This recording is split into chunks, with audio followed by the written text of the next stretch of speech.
அனைவருக்கும் கணித வணக்கம். இப்போ பார்க்க போகிறது 7ஆம் வகுப்புக்குரிய கணக்கு 3ஆம் பருவம் பயிற்சி 3ல் 11வது கணக்கு பார்க்க போகிறோம். a² - b² = a + b × a - b என்னும் முற்றுரிமையை பயன்படுத்தி பின்வரும் இயற்கணித கோவைகளை காரணிப்படுத்துக அப்படின்னு சொல்லி கொடுத்துருக்காங்க.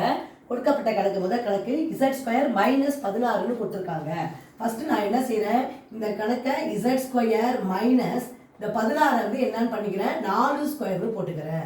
இப்போ பார்த்தீங்கன்னா a என்பது z, b என்பது 4.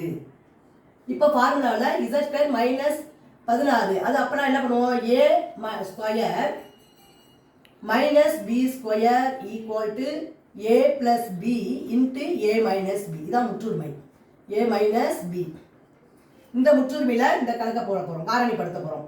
a என்பது என்ன, z, z² - 4² = a என்பது என்ன, z + 4 × z - 4. இதுதான் வந்து இந்த கணக்கில் கொடுக்கப்பட்ட கணக்குக்குரிய காரணிகள். ஆன்சர் வந்து z + 4 × z - 4. புரிஞ்சுங்களா?